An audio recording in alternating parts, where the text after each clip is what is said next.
a vida eterna? Fale para a pessoa que está do seu lado, Deus está te convidando à vida eterna.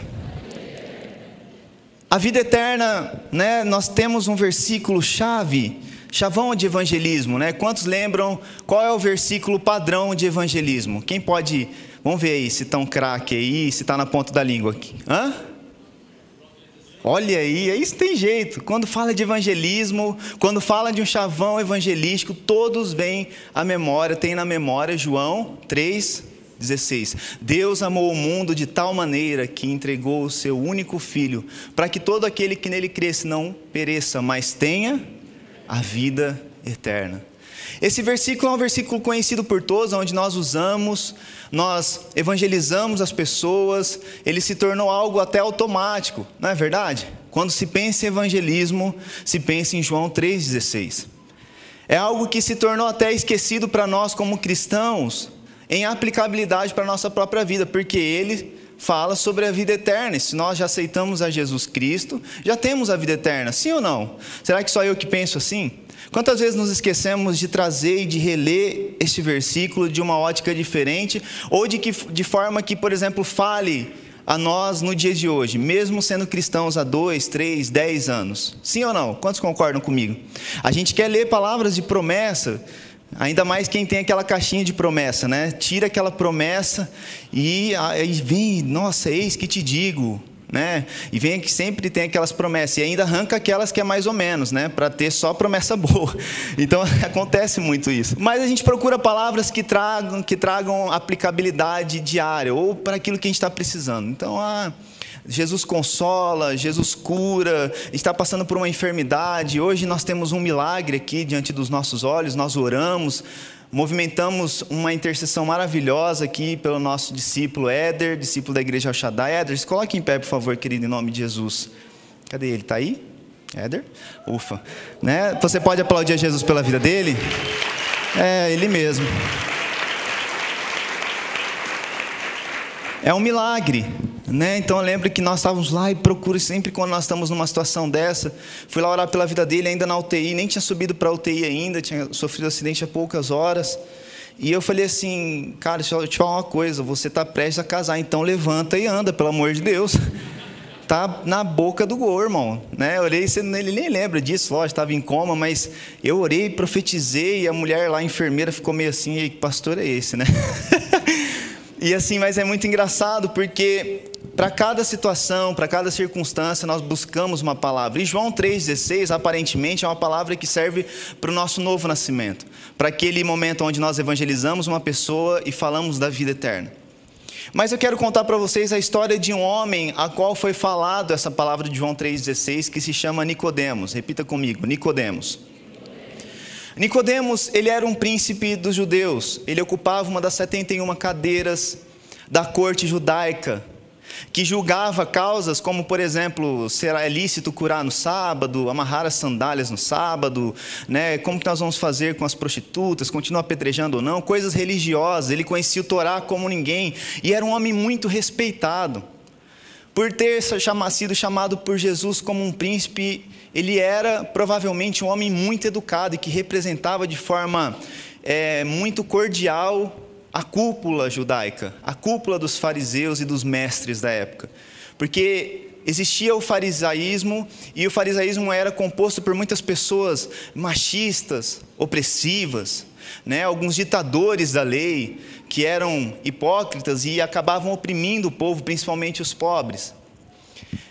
E nós vemos que Nicodemos, ele tinha uma postura diferenciada, porque até na abordagem dele para com Jesus, ele foi extremamente educado. Porque, na verdade, Jesus era uma ameaça para os grupos religiosos, porque ele pregava contra, ele curava no sábado, por exemplo. Ele deixava todo mundo de cabelo em pé, porque ele falava assim, como esse cara pode estar fazendo milagres, os religiosos falavam.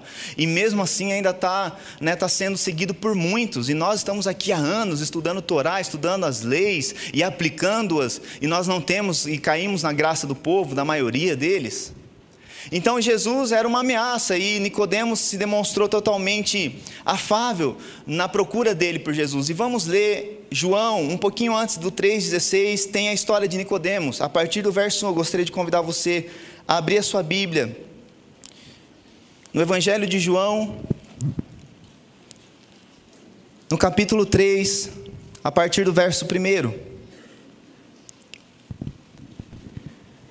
Nós vamos ler do 1 ao 10. Então preste atenção, você que pode acompanhar comigo, aqueles que abriram, digam amém. Misericórdia, irmão. Vamos ler. Havia entre os fariseus um homem chamado Nicodemos, um dos principais dos judeus.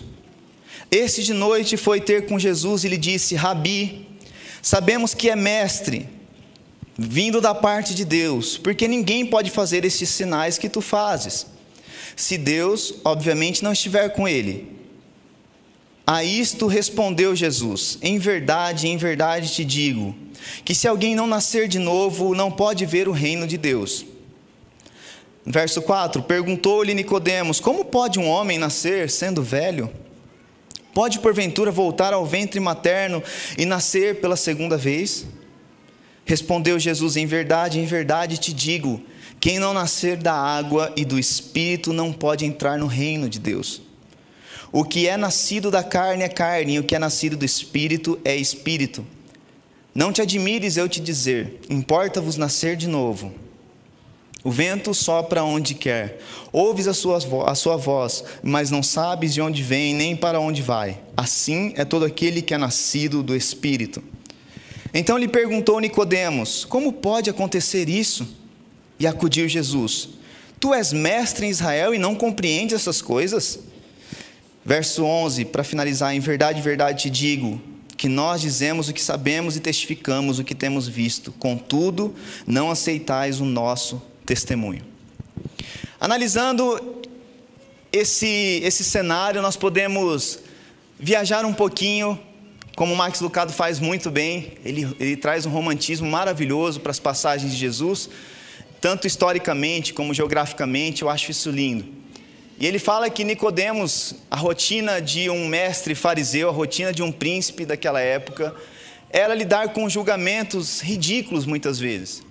Era lidar com questões a respeito de Deus, que podia ser facilmente compreendido em um coração mais sensível.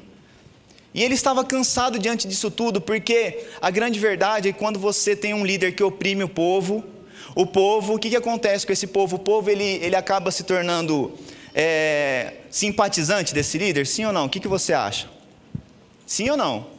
Um líder que oprime o seu povo, um líder que é autoritário, um líder que não ama, um líder que não se preocupa com as causas do povo, um líder que não é sensível às necessidades dos seus seguidores, ele cai na graça do povo, sim ou não? Obviamente que não.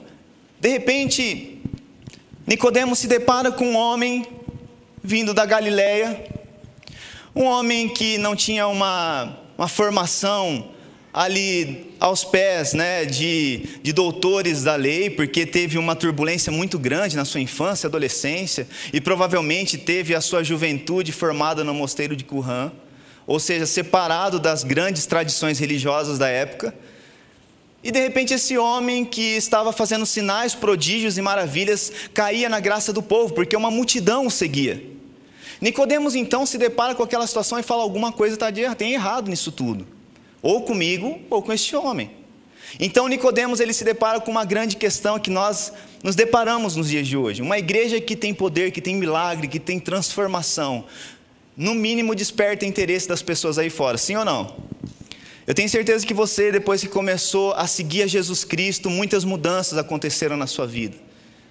Eu sei que muitos princípios e valores, relacionamentos que estavam destruídos foram reatados, posturas suas que eram indevidas foram recondicionadas e hoje você é uma nova pessoa, amém?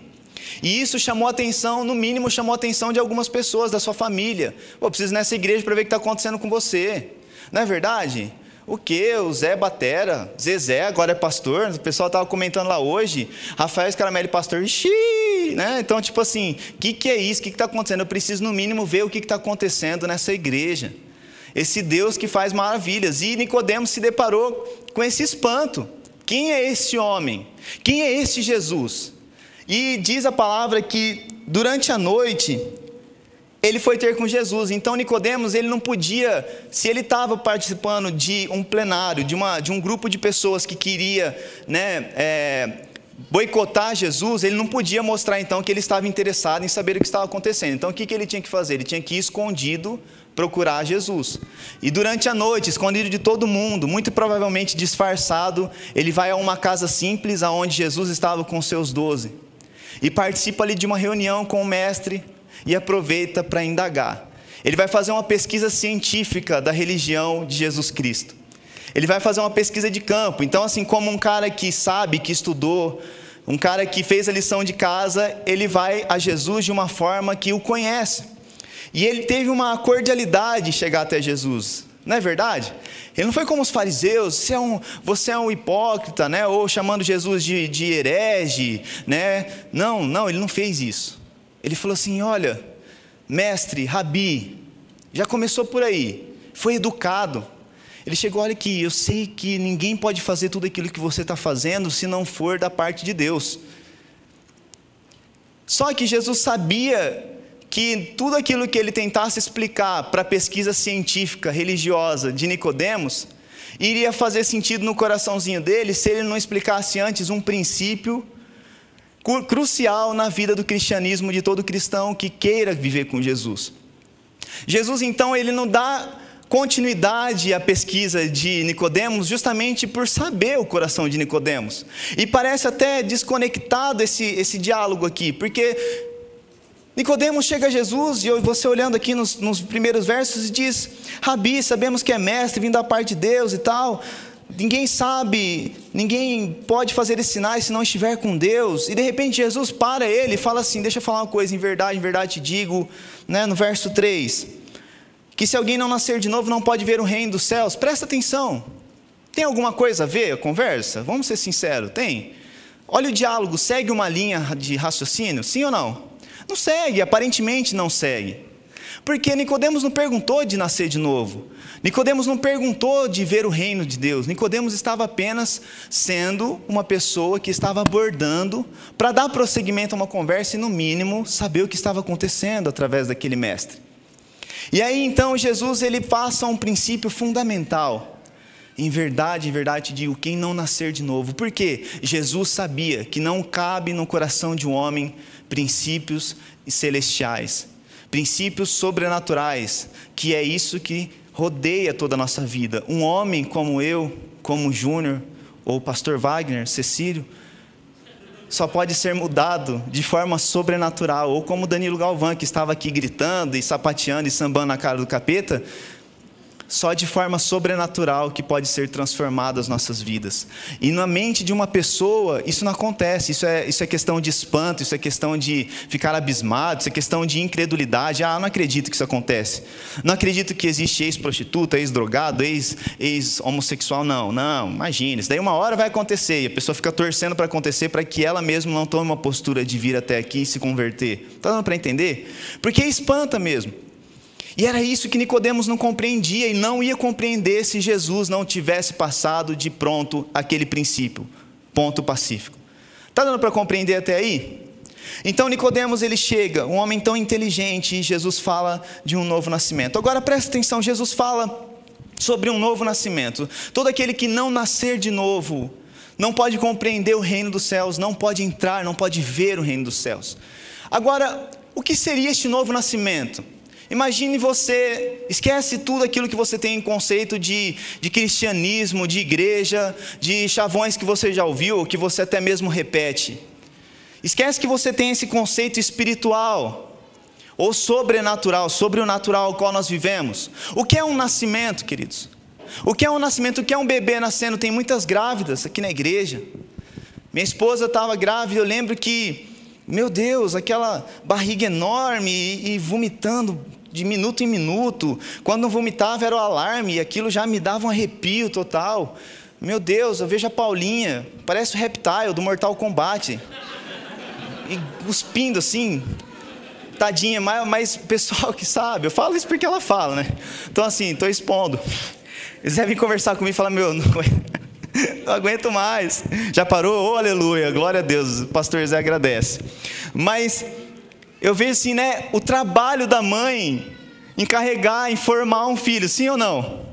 Meu, dá trabalho. O pai, no máximo, que tem que aguentar é os enjoos e as vontades da mãe, os desejos da mãe, sim ou não? Eu lembro que o único desejo que a Michelle teve foi uma manga, que eu não consegui comprar. Na verdade, eu não quis comprar de madrugada. Eu falei, não, se fosse qualquer outra coisa, mas uma manga não, né, Michelle? Manga rosa ainda, irmãos. Aí a Aninha nasceu com uma pintinha aqui, ó. Tô brincando. E aí depois foi um lanche de mortadela do Mercadão Municipal. Nós morando em Araçatuba. Graças a Deus pela vida do Fred, que aí foi lá e matou o desejo dela por mim. Falou, eu sei fazer um igualzinho. E aí serviu. Graças a Deus minha filha não tem cara de mortadela. E aí eu lembro que o único trabalho era esse. Às vezes ter que dormir na sala ou num colchão embaixo, porque ela já é espaçosa sem ter, né, uma barrigão. Imagina com barrigão, né? Eu sei, Zé, eu compactuo com isso, com esse dilema, porque eu passei por isso. Então, a mulher com barrigão, ela fica para lá, para cá, estica os braços. Você vai falar o quê, né? Ela já está lá sofrendo, e de repente você olha e tem um caroço pro lado de cá. Ela vira o caroço e faz... né? Então, não sei se você começou já, mas assim, faz isso, de repente vem para cá, e você fala, meu Deus, parece um alien aí dentro, meu... Toda vez eu perguntava para a Michelle, qual é a sensação? Ela falava, inexplicável, não sei. Tá bom. Apesar que para a Michelle tudo tá bom, né? Então, assim, mas o trabalho de um nascimento, ele é todo da mãe. Agora você imagina e tenta conceber na sua ideia, porque foi isso que espantou Nicodemos. Jesus falou assim, todo aquele que não nascer de novo. Presta atenção, o nascimento ele é algo tão maravilhoso e tão complexo, que não tem como a gente ter a ideia de um novo nascimento. Já pensou o seu líder de célula, ou se você não tivesse, esquece todo o conceito que você tem e fala assim, você precisa nascer de novo. Talvez você faria a mesma pergunta, ou com certeza, de que Nicodemos fez. Você está me tirando. Como assim? Eu tenho que entrar, um velho, barbado, careca ou não, entrar de novo na barriga da minha mãe? Como posso eu entrar no ventre da minha mãe e nascer de novo, Jesus? Você só pode estar fazendo pegadinha comigo. Não, você não está entendendo, filho. Todo aquele que não nascer da água e do Espírito. Só que Jesus, ele é tão estratégico, que Nicodemos não se deparou com uma palavra. Por isso que Jesus deu um lau nele, fenomenal, dizendo que ele não compreendia o testemunho e as coisas que Jesus estava falando, porque ele não era nascido de novo. Porque a palavra que Jesus usou no grego, para definir o novo nascimento, estava aliançado com o nascimento que não compete a nós, ou a uma causa humana. Não é uma obra humana de um bebê nascer. Vamos entender o conceito de novo nascimento. Se o nascimento é um mérito da mãe, sim ou não? Mérito da mãe, não é? É mérito do bebê o nascimento? Sim ou não? Vocês estão em dúvida? Lógico que não. O bebê, ele se alimenta pelo cordão umbilical, vira para lá, vira para cá, faz cocôzinho na mamãe, faz xizinho lá dentro, tá feliz. Quando a mamãe coloca uma musiquinha, ele curte, ele ouve a voz grossa do pai. Então, assim, um feto, ele é limitado, ele só recebe amor, recebe carinho. Inclusive, recebe os gritos. Se você briga com a sua esposa durante a gravidez, ou ela fica triste, com certeza, cientificamente comprovado que o feto recebe, que a criança recebe isso desde o ventre. Por isso tem pessoas que têm feridas emocionais e não têm ideia de que até no ventre pode ter sido causada essa ferida. E aí o feto, a criança ou o bebê, ela só recebe, ela não tem trabalho nenhum para nascer, tem ou não? Ou chega 9 meses, de repente o bebê, mãe, se prepara aí, tô saindo, eu vi um buraco, né? Vou surfar, vê o cordão, o cordão umbilical e, né, dá um pulo para fora. Não existe isso. Não tem ainda um bebê super-homem que sai com uma capa vermelha, né? Não adianta, queridos. Se a mãe não for lá e aí, quem já viu um parto normal? Né? Vai lá e chora, meu Deus do céu. Nem o pior homem com prisão de ventre consegue imaginar essa dor. Não tem jeito, é inconcebível, é uma dor que não tem... Ou então a mãe vai lá, eu acompanhei o parto da Michelle, que foi cesárea, e aí fomos lá e deu a anestesia nela. Obrigado, querida. É bom, tem uma voz aqui, né? E aí a anestesia nela, e ela ficou lá meio grogue, assim, olhando, eu fiquei do lado dela, tô sentindo nada. De repente ela olhando, aquele olhão dela foi ficando pequeno, meio grogue, falando nada com nada, ela nem lembra o que ela falou. Aí o médico, você quer olhar? Eu, não, pode cortar aí, fica à vontade. Eu só senti o cheiro daquela pele queimada maravilhosa. Vocês que vão ver o parto, se animem, porque é delicioso. De verdade, é gostoso mesmo, Zé. Mas eu não quis ver a cena, eu preferi não ver. Então eu fiquei lá do lado dela, alisando o cabelo dela, segurando a mãozinha dela. Aí o médico falou, pai, lá vem. Eu, oxi. E cheguei lá, aquele corte, eu tava com os panos aqui, né, o lençolzinho. E aí vai, sai aquela cabecinha preta, cheia de cabelo. Eu falei, o que tá de errado isso daí, esse nenê preto aí? Aí o médico, calma, ele tá na placenta ainda. Aí estourou, rasgou assim a placenta. Rasgou a placenta, é verdade, eu fiquei abismado de verdade. Eu chorei, não choro, eu comecei a ficar preocupado. Aí saiu, rasgou a placenta, ainda assustei, porque tinha muito cabelo. Falei, ei, doutor, ficou um pouquinho da placenta aí na cabeça. Ele, não, filho, é cabelo, o quê? Mas tudo isso, cabeluda, pai, que não sei o quê. E ainda a bendita da enfermeira falou que ia cair. Graças a Deus não caiu, minha filha está com cabelo lindo até hoje, maravilhosa. E aí eu lembro que saiu, a alegria foi linda, mas a Michelle, aí todo mundo foi para cima do bebê, a Michelle lá, fecha eu, fecha. É um barato, velho, é um barato. E assim, a mãe merece a medalha de ouro para parir um filho. De verdade, as mães, elas merecem uma salva de palmas para as mamães, por favor. Vamos ser animados. As mães que vão ganhar filhos precisam desse ânimo. Depois de uma descrição dessa. Me dá 2 injeções, por favor, doutor. Mas o nascimento, ele não tem mérito no bebê, sim ou não? O bebê não faz nada, o bebê só chora. Chora e dá uma pepeta para ele. Não tem, a nova vida, ele não tem a condição de vir à vida. Não tem condição de nascer. É todo o mérito da mãe. E o renascimento espiritual que Jesus estava dizendo, exige a mesma coisa. Não é uma condição minha nem sua. É uma condição que exige um pai responsável pelo renascimento. Olha que lindo isso. Olha que revelação maravilhosa. A palavra que Jesus usou para o nascer de novo vem do grego anotem, que significa, não é anotar, anotem, que significa do alto, de cima. Esse de novo significa que quem faz a pessoa nascer de novo é uma pessoa que vem do alto, é um nascimento que vem de Deus. Isso nos remete à ideia de que o novo nascimento não depende de mim, não depende de você, não depende de ninguém, não é uma condição humana, mas é uma condição totalmente divina. A responsabilidade de um novo nascimento, a qual Jesus estava se referindo em João para Nicodemos, era de que Deus iria fazer com que ele nascesse de novo. E isso traz um X na nossa cabeça, porque a grande verdade é que nós estamos acostumados em ser privilegiados pelo esforço do nosso próprio trabalho, sim ou não? Eu trabalho, recebo o meu salário, eu me esforço e conquisto aquilo que eu alcanço. E quando nós nos deparamos com esse novo nascimento que não compete de um trabalho ou de um esforço humano para alcançá-lo, nós ficamos no mínimo perdidos, porque como assim? Não depende de mim, Senhor, eu corro para lá, corro para cá e de repente, filho, fica quietinho aí. Marcos Lucado fala uma história linda, ele dá uma ilustração maravilhosa a respeito disso. Ele fala a mesma coisa que nós estarmos no Louvre, não sei se é assim que fala, naquele museu de Paris, é isso? Louvre. E Louvre, né? Enfim, aquele museu lindo lá, maravilhoso. Nunca estive, né? Quem sabe um dia. E está lá diante da Mona Lisa. Tem alguma Mona Lisa aí? Alguma mulher com cabelo liso, assim, né? Repartido no meio. Coisa linda, né? Totalmente moderna. E aí você olha para ela, de repente você olha bem de perto e fala assim, nossa, ela tem um defeitinho no olho, né? No nariz. Precisa ser restaurada. E de repente aparece Da Vinci, foi ele mesmo que pintou a Mona Lisa, é isso? Confere, produção. Da Vinci aparece e fala assim, só um momentinho que eu vou restaurá-la.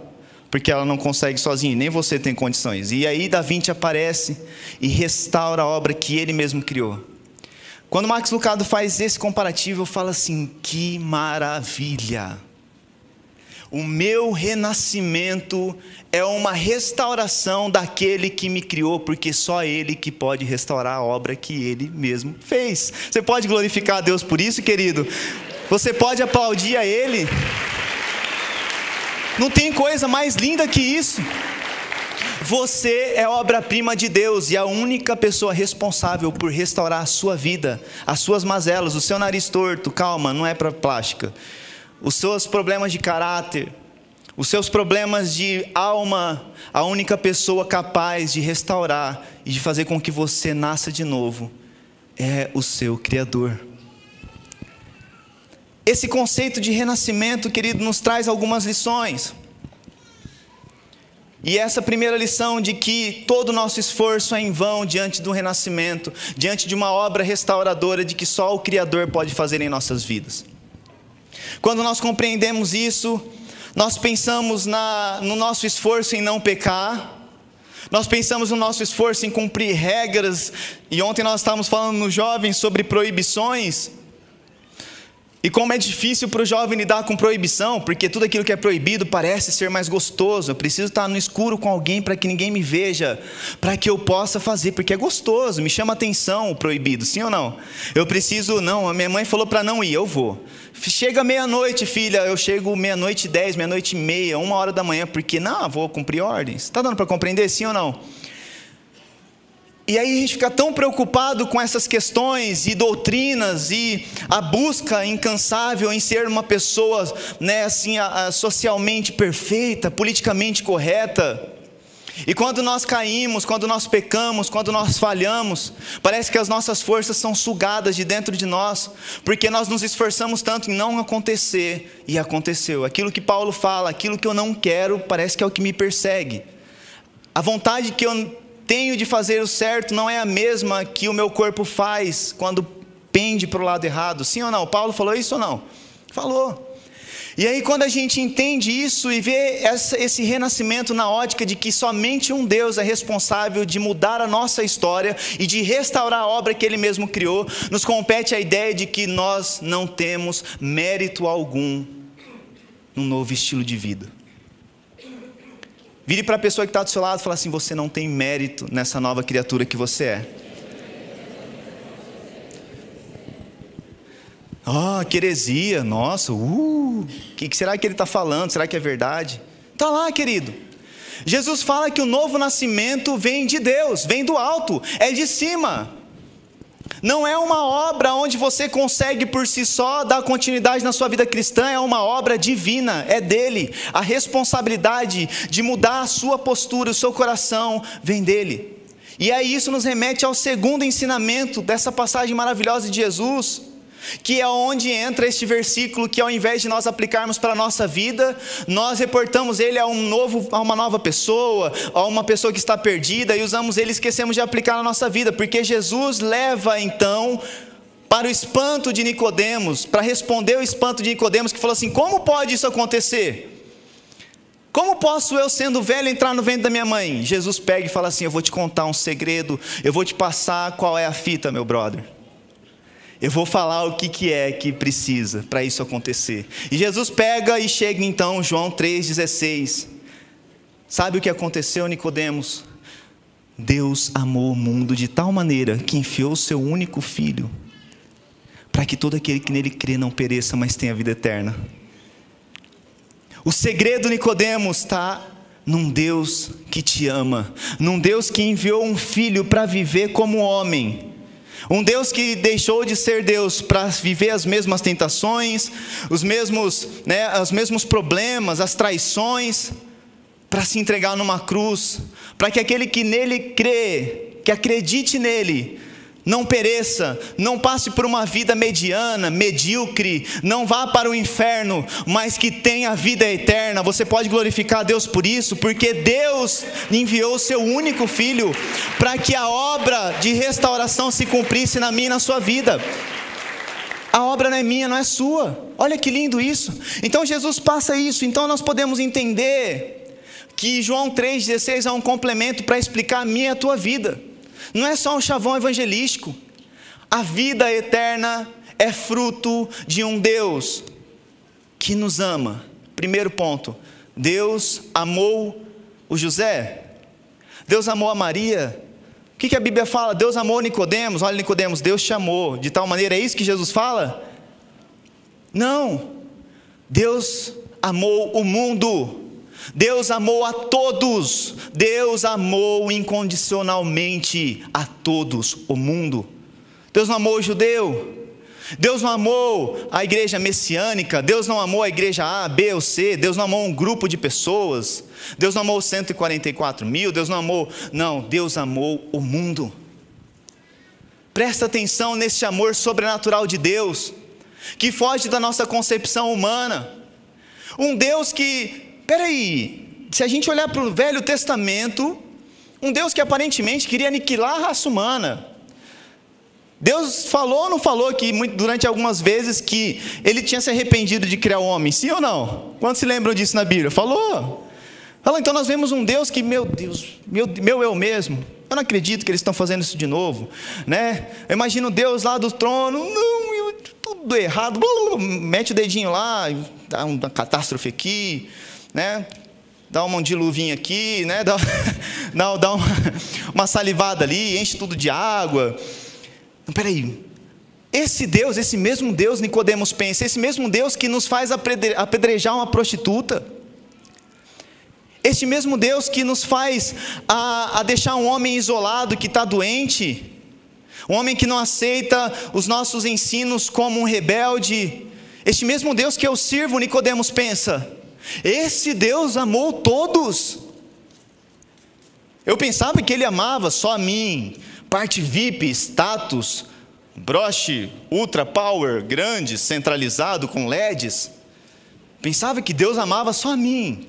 Pensava que Deus me amava porque eu chego às 8 da manhã na igreja, vai ter a madruga agora, 6:30 da manhã, eu vou todas as madrugas, oro de joelhos e ponho um milho para que a minha oração seja atendida. Ô Shabanaias! Eu achava que Deus amava só a mim, porque eu oro 24 horas e jejuo, e sou um homem perfeito, querido. Se eu te informar, Deus amou o mundo. Ama você e ama a prostituta. Ama você e ama o drogado. Ama você e ama o travesti. Ama você e ama o excluído da sociedade. Porque Ele é o principal interessado em restaurar a obra que Ele criou. Eu não sei se você se achava a última bolachinha do pacote, querido. Mas você não é. Você não é. Você não é obra exclusiva de Deus e única. Você é criação como todos.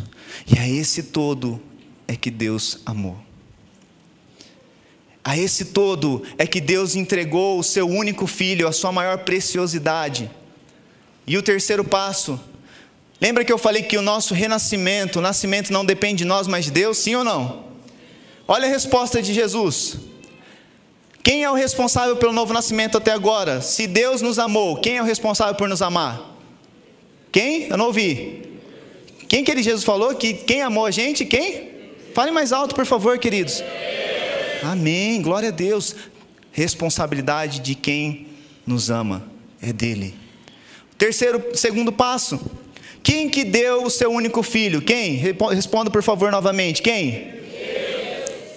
Você fez alguma coisa para Jesus descer? Alguém foi lá e gritou: ei, Yeshua! Subiu no cume do monte e falou assim: tá difícil. Não? Legal esses efeitos, né? Não. Mérito não foi seu, não foi meu, não foi de ninguém da época. Foi Deus, responsabilidade dele, enviar o seu único filho, o seu querido, o seu precioso. Você tem noção que é enviar um filho? Você não tem. Nós nunca teremos essa noção. Porque mesmo que fizéssemos isso, não seríamos santos, porque já nascemos em pecado. Não teríamos uma causa, porque a causa já foi consumada. E não teríamos a ideia de um Deus que é sobrenatural ter que passar por uma vida natural e de condições que não lhe pertencem. Então nós nunca teríamos a maior proximidade de compreender que dor é um Deus, um Rei soberano, Criador de todas as coisas, mandar o seu Filho, que criou tudo, a uma condição humana. Não teríamos essa condição de pensar ou de imaginar essa dor, mas Deus, por nos amar, Deus, por se responsabilizar em restaurar a obra que Ele mesmo começou, enviou o seu único filho. Cara, que lindo, Que filme de romance maravilhoso de um Deus que nos ama tanto. Deus enviou o seu único filho. E preste atenção. Jesus fala que para que todo aquele que nele crê, aí vem a grande questão da humanidade. Porque a graça nos remete a uma ideia de que não compete a nós. Não é mérito meu. Aí vem aquele engraçadinho e fala assim, então já que não é mérito meu, eu acredito em Deus, e pá, e já era, eu posso pecar deliberadamente, é isso? Sim ou não? Lógico que não. Aí vem o engraçadinho e se baseia nessa palavra aqui e fala assim, olha, já que não é mérito meu, Senhor, então eu não vou mais orar, ok? Então tudo bem, fica com o Senhor, o mérito é todo, senão. Olha só o que Jesus fala, Deus enviou o seu único filho para que todo aquele que nele crê. Essa condição nos pertence. Repita comigo, essa é a minha resposta. Acreditar. Repita mais forte, acreditar. Queridos, o conceito acreditar é muito maior do que a gente possa imaginar. É muito mais complexo do que a gente possa compreender. Porque acreditar não é simplesmente você vir aceitar Jesus aqui na frente, como muitos de nós fazemos, e simplesmente aderir os trejeitos gospel e falar algumas frases repetitivas, né? Ou vir à igreja, né, de segunda a segunda e achar que nós estamos tudo bem, tudo certo, tudo aqui. Não é. E eu posso falar uma coisa muito séria para você, tem muita gente que não vai ter a vida eterna dentro da igreja. Assim como pode ter muita gente fora da igreja que vai ter a vida eterna. Claro que é. Porque o ladrão que estava na cruz, estava dentro do templo quando foi salvo? Não estava. O próprio Jesus nos ensinou isso. Mas preste atenção na palavra que Jesus falou sobre acreditar. Acreditar nele significa obedecer naquilo que ele pensa. Quais foram os ensinamentos de Jesus acerca do seu coração e do seu amor durante o seu ministério na terra? Fala comigo, o que você, quando pensa em Jesus, o que te vem à mente de ensinamento? Por exemplo, o Sermão do Monte, qual eu ministrei uma vez aqui. Se alguém bater na sua face direita, vira à esquerda. Ama o teu próximo como a ti mesmo. Ama o teu Deus de todo o seu coração. Sim ou não? Sim ou não, igreja? Ensinamentos estes que Jesus deixou para que nós pudéssemos o quê? Acreditar. Ou seja, qual é a nossa responsabilidade? A nossa responsabilidade é confiar única e exclusivamente nesse estilo de vida a qual Jesus nos deixou e acreditar que esta é a verdade. Sim ou não? A minha e a tua responsabilidade é aceitar o Deus da restauração, nos amar de uma forma tão sobrenatural, mas acreditar no seu Filho e nos seus ensinamentos de uma forma a qual nós não pereçamos. Presta atenção na condição que Jesus deu, porque Jesus não falou que ia ser 1000 maravilhas. Se você crer, acabou, passa a régua, já era, te espera no céu. Né? Hang loose. Não. Jesus não falou isso. Jesus deixou bem claro que iam ter pessoas que não iam acreditar, e por isso ia o quê? A condição que Jesus nos dá, e ontem eu volto a falar sobre a proibição, e é muito lindo que alguns jovens entenderam sobre isso, que a questão da proibição, ou das leis, ou das regras, tem uma única intenção de fazer o quê? Nos proteger. Deus não é um vô que mima os seus netos. Deus é um pai que disciplina os seus filhos e fala assim, limite, aí não, filhão. 30 doses de tequila, você vai ter uma convulsão. Sua cartilagem já está indo para o saco, brother, para de cheirar essa droga. Deus vai colocando limite, Deus vai colocando leis e regras para determinar a nossa boa saúde, tanto em terra como para a nossa fé. Porque muitos nos últimos dias, o que aconteceria? Se esfriariam e se apostatariam da fé. Ou então muita gente que se acha salvo por não compreender os limites e se acreditar em Deus e não aplicar João 3,16 para a sua vida, mesmo com 5, 10 ou 15 anos de convertido, vão se apostatar da fé, porque deixaram de acreditar em Jesus Cristo. Acreditar em Jesus, queridos, é vivenciar os seus ensinamentos dia após dia. É quebrar a crista de achar que você é o cara, ou a mina de Deus, ou a mulher de Deus, porque você faz algo para merecer, porque o mérito não é seu. É quebrar o seu orgulho e ter que repensar os seus valores e princípios e acreditar nos valores divinos. É acreditar num Jesus Cristo que perdoou os seus opressores, aqueles que cuspiram na sua face, a ponto de dizer que Deus vos amou também, a ponto de na cruz sofrendo em dor e remoendo no seu corpo todo dolorido, prestes a morrer, olhar para os céus e dizer: Pai, não lhes impute esse pecado, porque eles não sabem o que fazem. Acreditar em Jesus é viver e vivenciar os mesmos sentimentos que Jesus vivenciou.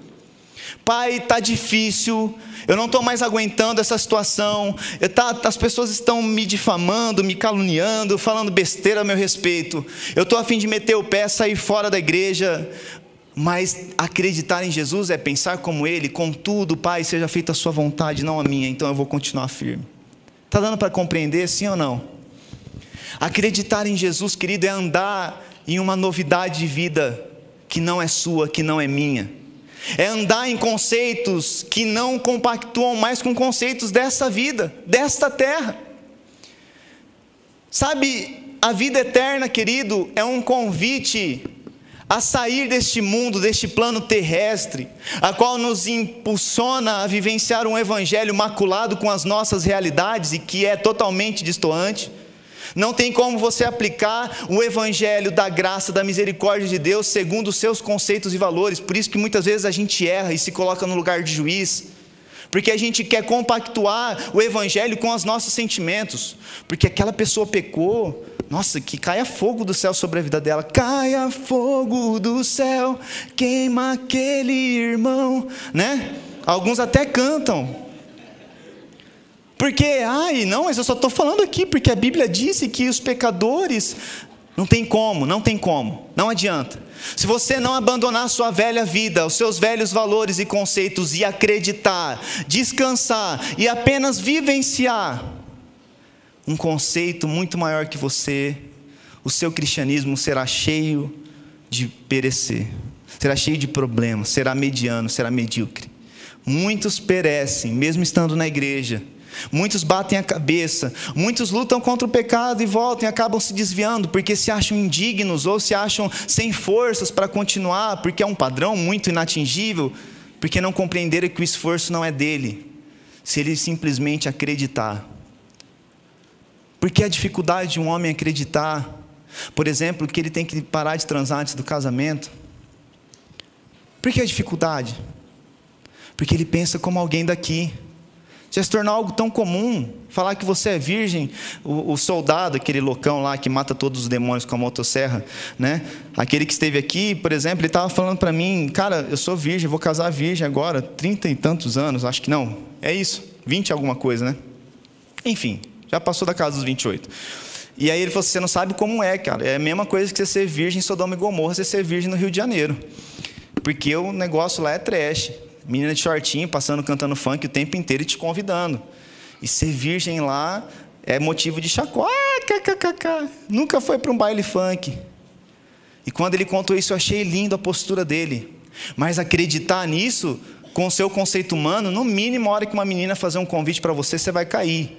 E você vai ficar triste depois, porque você se esforçou ao máximo, porque deixou de acreditar que o valor de Jesus era muito maior que o seu valor de se preservar para a sua única mulher. Está dando para compreender, sim ou não?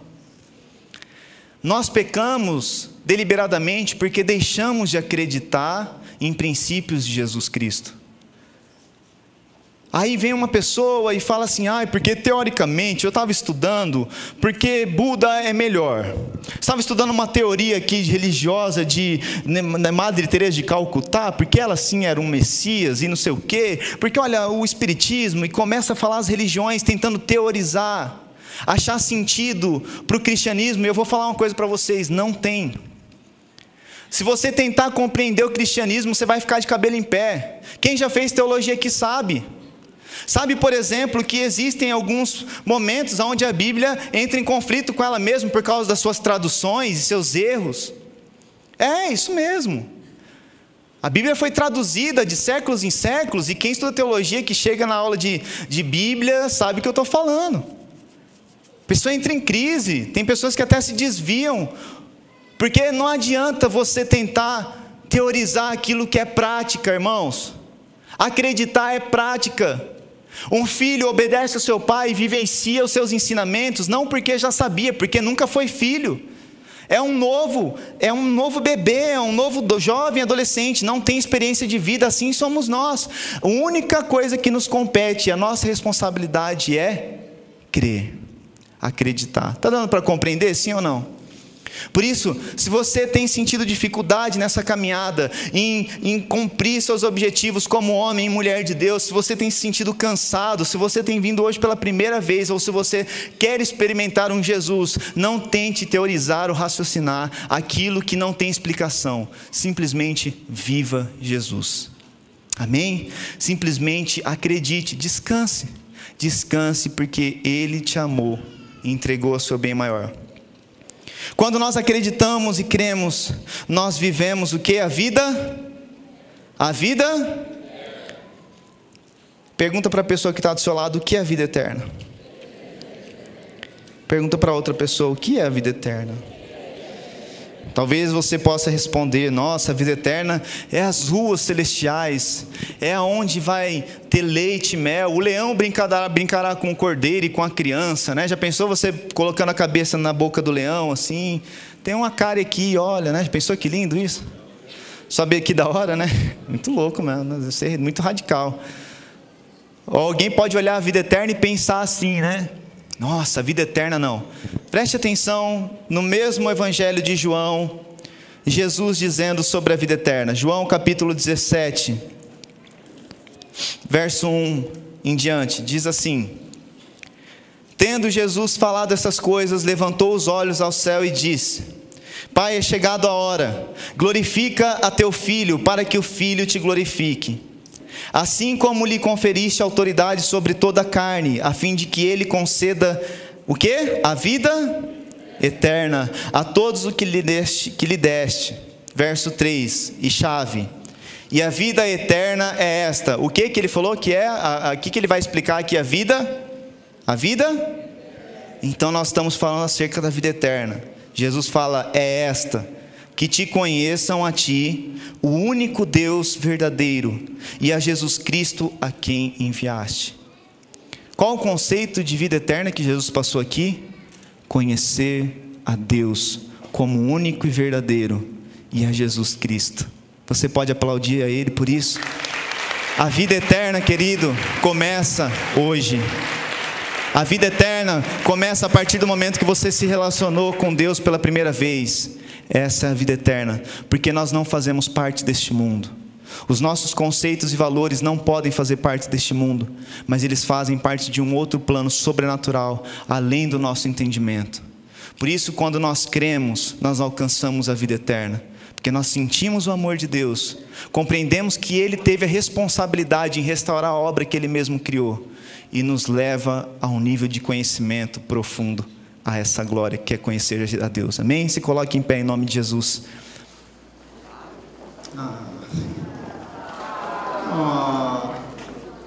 Preste atenção, queridos. Nessa noite, essa noite é uma noite especial.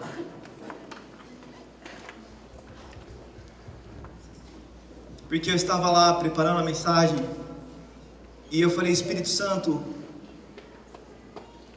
o grande segredo do homem é compreender que ele não é capaz de fazer nada. É compreender que ele é incapaz de fazer com que o seu caráter mude, com que as suas convicções mudem. O grande restaurador da minha vida, em fazer um pouquinho melhor como homem, como marido, como pai, como filho para minha mãe, e de rever os meus conceitos todos os dias para tentar melhorar, para tentar ser um filho melhor, um pai melhor. Acredite, por mais que eu me esforce, sem Jesus eu não sou capaz disso acontecer, eu não sou capaz de realizar essas coisas. Se eu não acreditar nos ensinamentos de Jesus, acreditar e descansar neles, colocando em prática como verdade para a minha vida, todo o meu esforço é em vão. Está dando para compreender, sim ou não? Essa noite Jesus trouxe você aqui, o Jesus, o único Deus verdadeiro, para te apresentar essa vida eterna. Estou falando tanto a você que veio pela primeira vez, como você que já está há 10 anos, ou 30, ou 20, ou sei lá, um ano dentro da igreja. Esse convite à vida eterna é um convite àqueles que perderam a noção da vida eterna, deixaram de acreditar em Jesus, colocando a sua confiança na força do seu próprio braço, colocando a sua confiança em si próprio, nas suas convicções. E essa noite, esse convite é a todos, a voltar à essência daquele que nos amou, abandonarmos as práticas que são baseadas naquilo que nós acreditamos como força do nosso braço, até mesmo no pecado. Até mesmo para pecar, as pessoas elas colocam e acreditam na força do seu braço. Quantas vezes eu ouvi viciados em droga falar assim: eu paro quando eu quero, eu bebo porque eu sou livre. Você acha que eu vou para a igreja ser preso? Eu sou livre, eu vou curtir, eu vou para a balada, sou livre para fazer o que você quiser. Claro, você é livre para fazer o que você quiser, inclusive para entender que o amor de Deus quer te defender, quer te proteger, quer te condicionar a acreditar naquele que te conhece, naquele que te formou, naquele que é o autor da minha e da sua vida, naquele que é o único que é capaz de ver uma falha na pintura do seu caráter, da sua alma, das suas emoções, e somente esse autor pode tocar e restaurar a obra que ele fez. O convite da vida eterna é aqueles que já aceitaram a caminhar com Cristo, não terem uma atitude como o jovem rico, virar as costas no meio do aceite, como muitos de nós já fizemos, falar assim: olha, Jesus, eu não vou vender tudo aquilo que eu tenho, essa parte aqui, puxa, obedecer líder, não vou, se submeter a alguém, não, viver dentro de 4 paredes, numa igreja, não é para mim, não. A não ter uma atitude como o jovem rico que foi embora triste, mas sim como os 12 que caminharam e seguiram em caminhada com Jesus até a morte e ressurreição dele, dando continuidade porque creram a vida eterna, não se limitando a uma vida terrena, mas se submetendo a uma vida heróica de um mártir, porque morrer crucificado de ponta cabeça, como muitos deles morreram, degolados por amor a Cristo, era uma simples convicção de que aquela vida ali já tinha acabado, eles estavam partindo para a glória, porque eles viviam em vida eterna. O convite à vida eterna é para mim, é para você, não perecer nessa vida, mas viver uma vida de poder, de glória, de caminhada com aquele que nos criou, de poder sobrenatural sobre doenças, sobre o nosso ministério, sobre a nossa família, sobre tudo aquilo que nós empreendermos, uma vida eterna de conhecimento íntimo com aquele que é capaz de resolver e de restaurar a nossa vida, de gerar uma nova história, escrita pelo dedo daquele que nos formou, porque é Ele que me criou, Ele que te criou, e Ele é o único capaz de andar e caminhar de glória em glória do seu lado. Feche os olhos, por favor.